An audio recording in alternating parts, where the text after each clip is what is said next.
What is up, YouTube? It is Ghost Jason. I hope all is well on your end. Welcome back to Planet Coaster on episode 2 of Iridescent Studios. Today's episode is going to be a little bit shorter than normal as we are building two things. We're building a soundstage for the front lot of the Studios Park, as well as a roller coaster, which is going to be themed to stunts. But right now, we're just going to focus on the soundstage real quick, and this soundstage is mainly for both the front lot as well as the studio tour. I would imagine the first part of the studio tour, you would go through the front lots of the studio where they film most of the sound stages. And sound stages are these giant warehouse-like buildings that are mostly soundproof, so that way TV shows and movies can film whatever they want to inside these buildings and not have to worry about sound. But then again, when you go to an actual studio tour, sometimes they'll make you quiet so they can film what's inside. So, it's 98% soundproof, but just in case sound does come from the outside, the tour guides can make everyone go quiet so that way they can film whatever they need to on the show. So I want you to enjoy these next few minutes of me building the soundstage, and when I come back, we're going to focus on building the Action Stunt Coaster. It does not have a name, so if you guys want to name the Action Stunt Coaster, feel free to let me know down in the comments below. Until then, enjoy the time lapse.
Alright, I hope you all enjoyed me building the soundstage as we are getting ready to build the Action Stunt Coaster.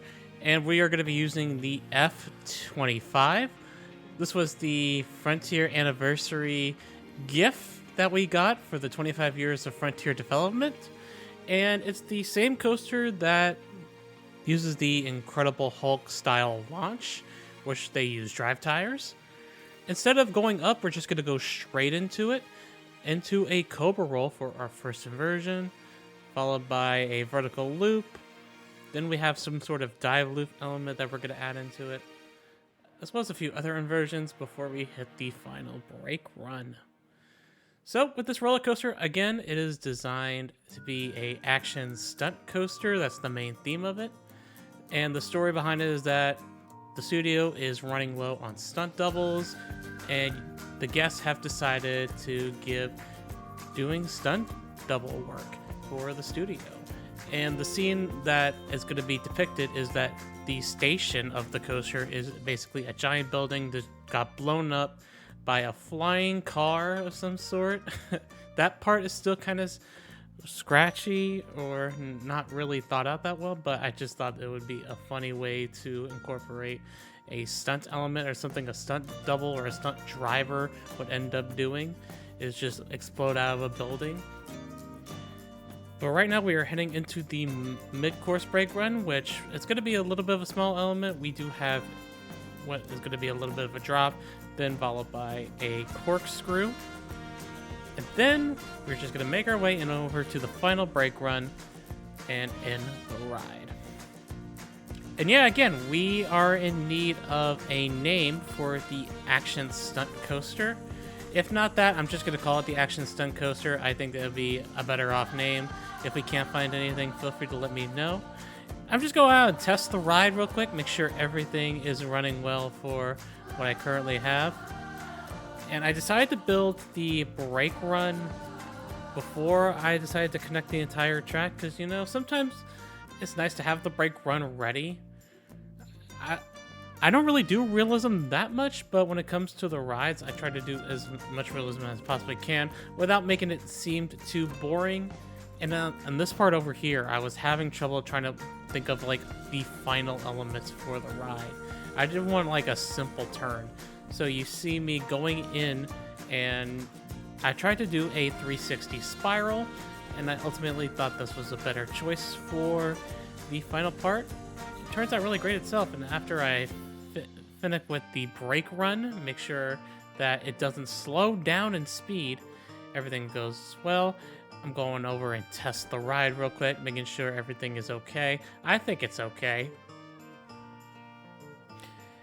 And it's over in a really fast pace. But don't worry, at the end of the video, you will see the entire ride at normal speed.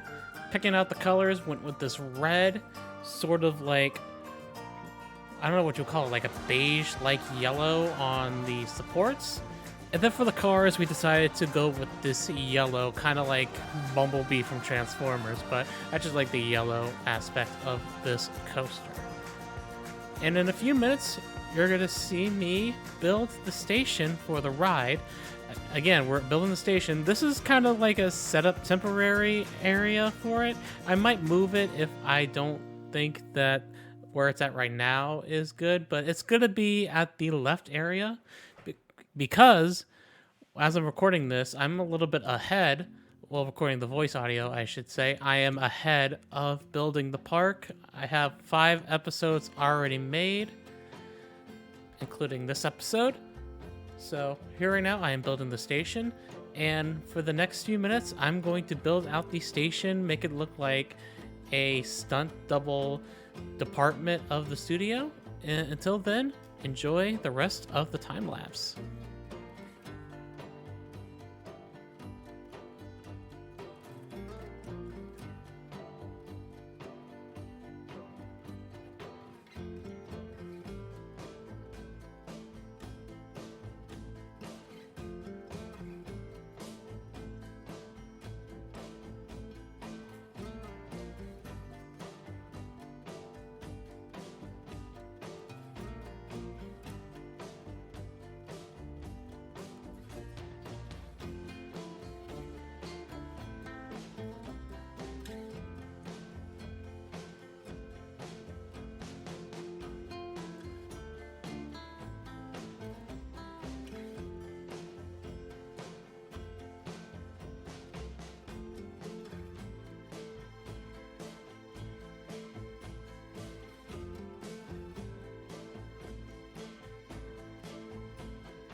Thank you guys so much for watching me build both the soundstage as well as the action stunt coaster.